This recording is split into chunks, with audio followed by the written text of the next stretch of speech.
Well, welcome to the Great British Woodshop. The theme for today's show is organisation. There's nothing more frustrating than not being able to put your hands on anything in the workshop whenever you need it. So I like to keep all my router bits arranged by size and keep them hanging up for easy access. In these little bins here, I keep knobs and various bits of hardware and jig making equipment. And this is where we keep all the brads and nails for the nail guns. Down here, we keep the wood storage. This is some redwood for an upcoming project on the show. And we've got some Iroko here, cherry, maple, and down here we've got some oak. In the corner I keep all the sheet material, and I like to keep it stored vertically. It protects the edges of the wood and it stops the sheets from twisting or warping. Now if you're anything like I am, you just hate throwing away these little bits of wood. You know as soon as you do you're going to need them.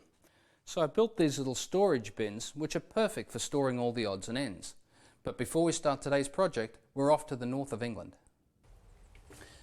Well, we're here again at Speke Hall, just south of Liverpool, and I'm walking through what is the moat garden.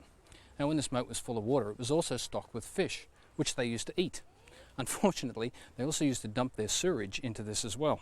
Kind of put me off fish and chips for a few days.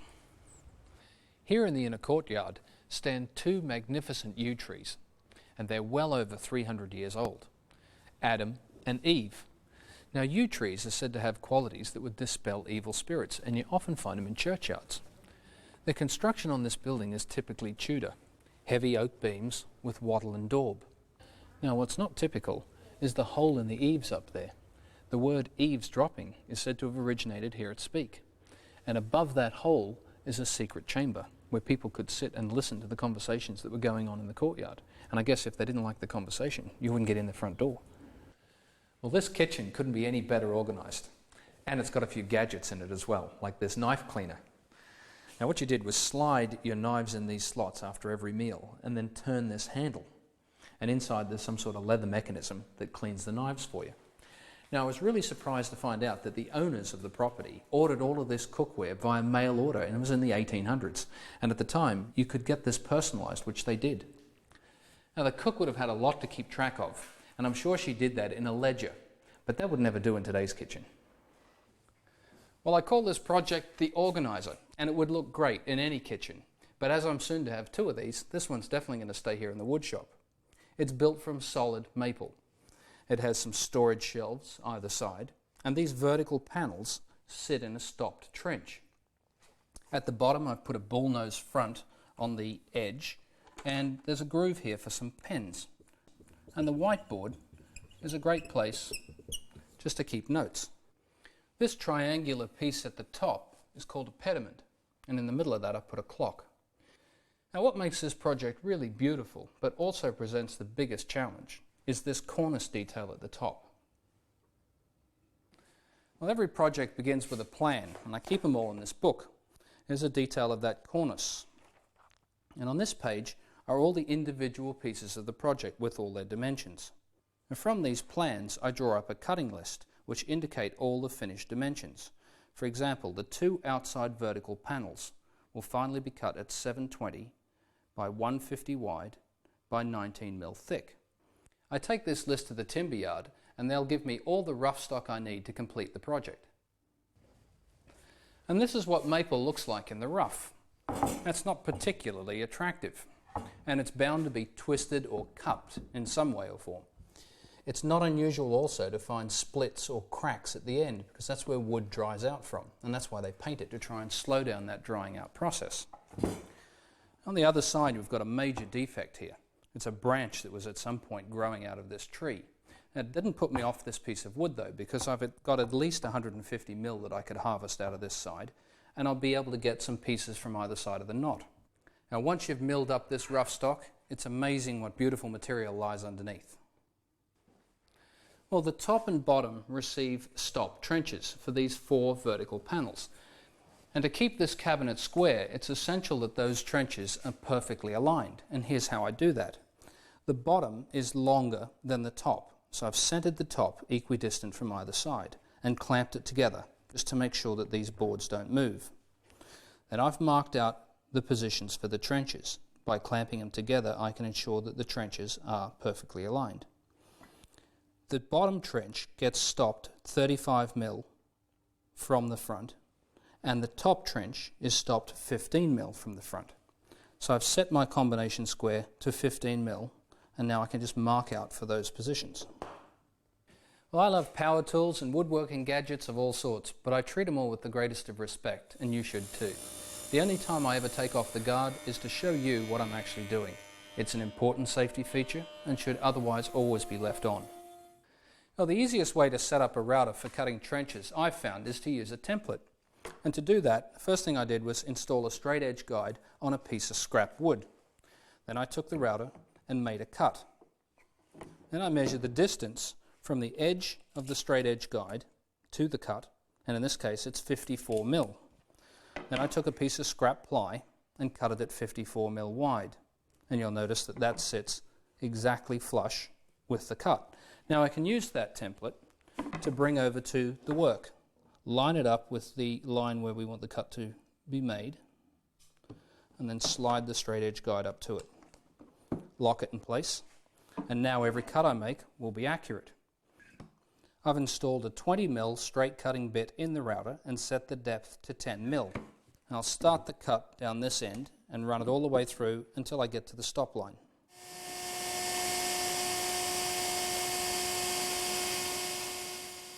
The back of the cabinet is made up of a 6mm thick maple veneered ply, and it gets recessed into a rebate that runs all the way around the inside of the cabinet. The whiteboard is an additional 10mm thick, so the rebate that I need to cut between these two inner verticals at the top and bottom needs to be a total of 16mm. Now I've set my router up with a fence, and I've adjusted the fence so I can remove the 6mm material between the two outer verticals, and I'll do the same thing on the top. With the fence adjusted to 16mm, I can now cut the rebate for both the whiteboard and the back panel. Well, the next thing I want to add is a bullnose detail to the front of the base, and to do that I'm going to use a staff bead cutter. A staff bead cutter has a cutting surface that runs all the way around, and it's in the shape of a half moon. I'll be able to remove all the material in one pass. Now with these large cutters, they usually have a speed restriction on them. The speed restriction on this bit is 18,000 RPM, and I've set the router to that speed. And I'll cut the same detail on both ends. The last detail I'm going to cut for the base is this groove to hold the pens, and for that I'm using a large radius bit.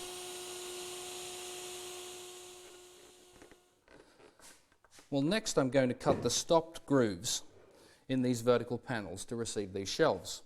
Now, as with the top and bottom, it's critically important that these trenches are aligned. If they're not, this shelf is going to end up twisted. So to do that, I use the same process as before. I've used a clamp and just clamped these two boards together so they won't slip about. And I marked out where I want the trench to be. And I just used my T-square to draw a line across both of them at the same time. That way they will be perfectly aligned. I also put a mark where I'm going to stop the cut. And with the 20mm cutter installed in the router and a straight edge guide clamped to the piece, we're ready to make the cut.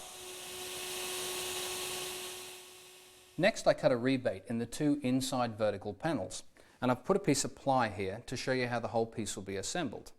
Now this ply is 9mm thick, and I'll be gluing a piece of 1mm thick laminate to it. That's the reason I made the depth of these rebates 10mm. The next thing I'm going to do is cut a 6mm rebate in the two outside panels, and that's to receive the back panel.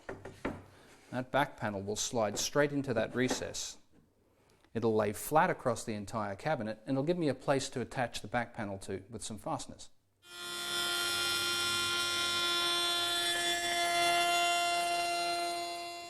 With that cut made, you can see how the panel will sit flush across the entire back of the cabinet. The last cuts these verticals get are notches at the top and bottom. I've dry assembled the verticals and the top and bottom together to take some measurements for the back panels that I'm about to cut. And the bottom one for the whiteboard is 517, and it is 718 high, and that back panel will be 858, and that'll also be by 7/1/8. Now before I go and cut those, I'm going to disassemble everything and give it the whole piece a sanding with some 120 grit paper and my random orbit sander. And when we come back, I'll be attaching the whiteboard laminate to the plywood backing.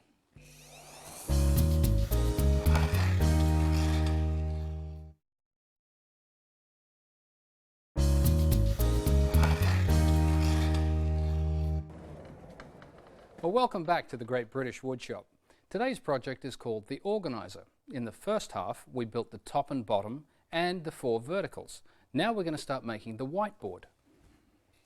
Well, here's the 9mm ply that I've pre-cut to fit in the opening for the whiteboard. And this is the piece of 1mm thick laminate. Now, I picked this up at the same place I get my timber from, and it comes in different thicknesses and colours. I'm going to glue these two together with a contact adhesive. And even though I'm in a well-ventilated area, I'm going to use a mask because the fumes are harmful. I'll just pour the adhesive out onto the back of the board and then spread it out with a piece of scrap wood. It's important to make sure that you get a full coverage to all edges. I'll do the same thing to the back of the laminate. And I'll let them both sit for about 10 minutes until they're tacked dry. Well, the secret to gluing up with this contact adhesive is to make sure that the two surfaces don't come in contact with each other until you're ready for them to do so. And the way I do that is by just laying out a couple of sticks across this board.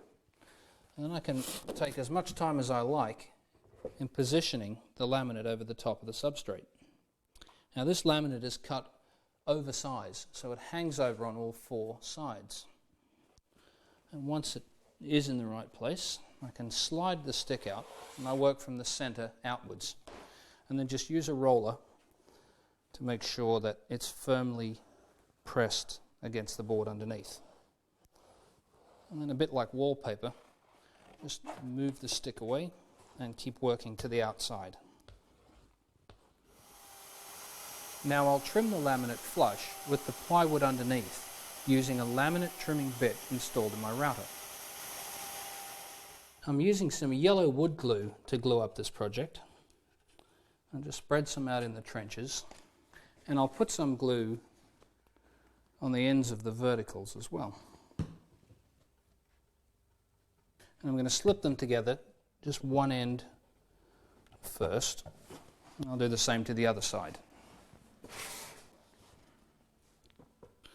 You don't need a lot of glue in any of these joints, but you do need a good even coverage. And then I'm going to hold all of these verticals in place from the top with some brads. I'm not too worried about the brads because you're not going to see them from the top anyway. I've cut the shelf to size, and I've just cut out a little notch in both corners, and that'll sit in those stopped grooves. I've got glue applied to both sides, and we'll just slide it in.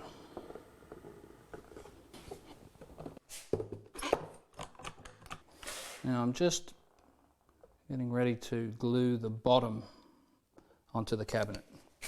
And I tell you what, with these modern glues, you have got to move so fast. There we go.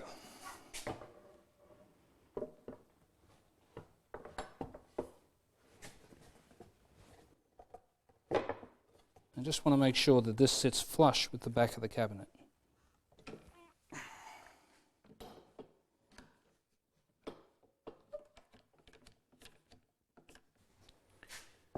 Well, the whiteboard is really an option on this project. You could put a bevel mirror in there, or put in a corkboard and use some drawing pins.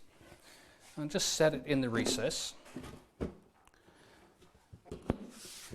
I'm not going to put any glue on this, just in case I change my mind later and want to replace it with something else. Now, before I put the back panel on, I'm just going to make a couple of marks for the center of the verticals.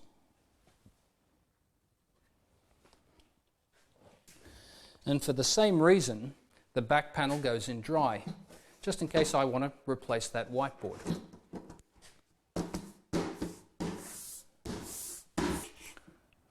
I can just join up these marks. And this is going to show me where to drive the brads in. Without this line, I could drive a brad through and miss the vertical and end up with a brad sticking out in the middle of the cabinet. And that would not be a beautiful thing.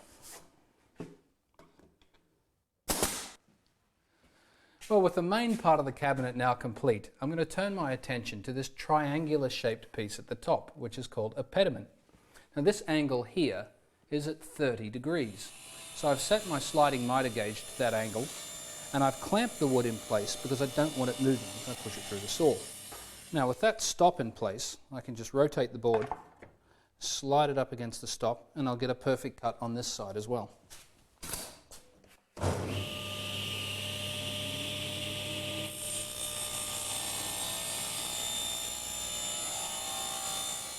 The hole for the clock is cut using an 80mm hole saw installed in the drill press.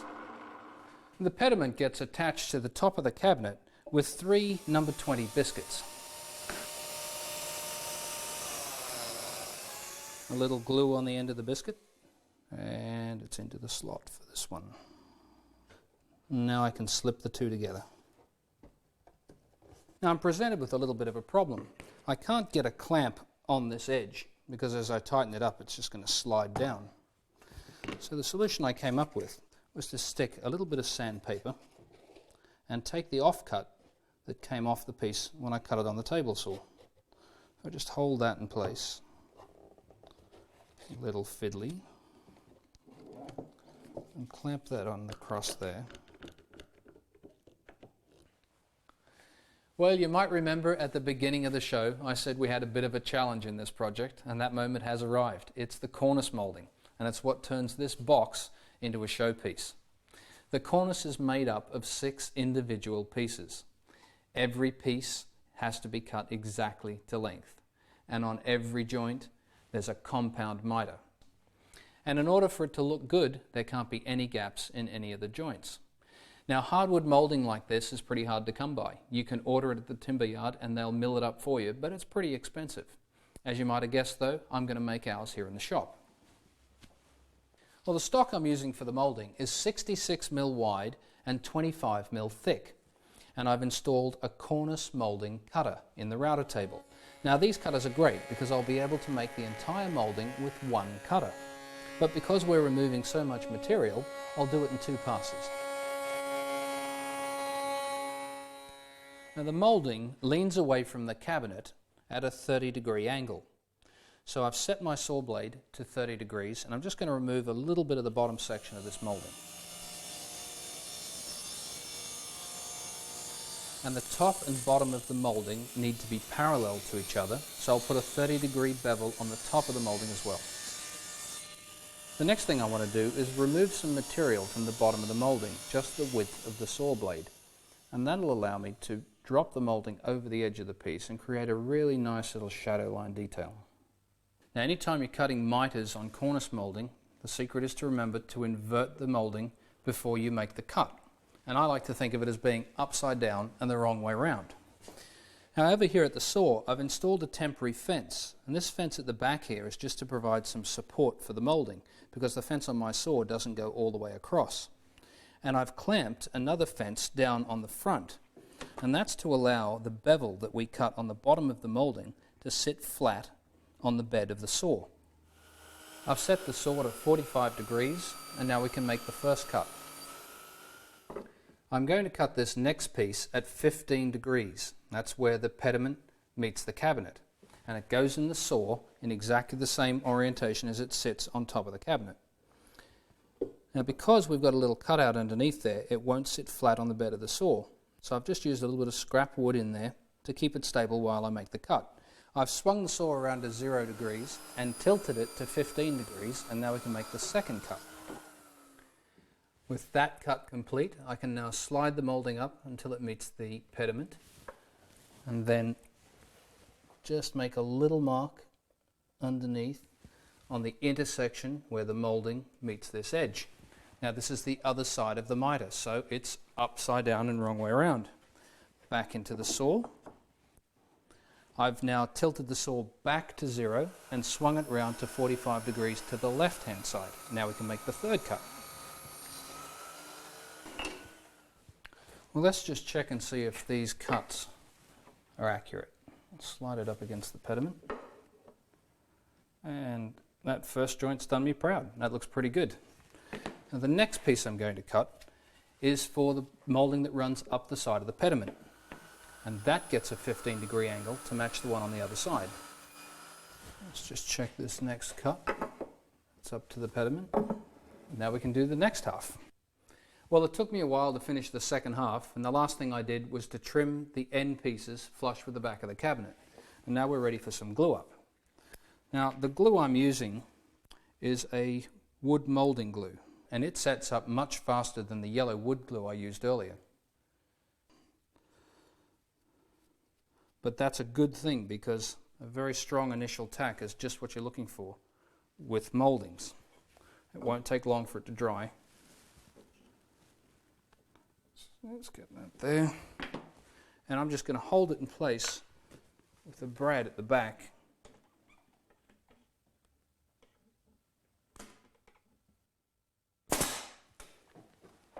Now the reason I'm putting a brad in the back is I don't want to see any fasteners on the front of this at all. Doesn't matter if you even fill them, they just never look right.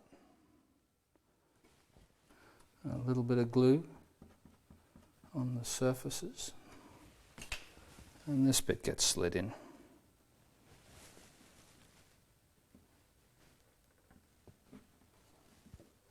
Well, doing this moulding a piece at a time is somewhat more relaxing. It's not a panic like it is on some of the other glue-ups.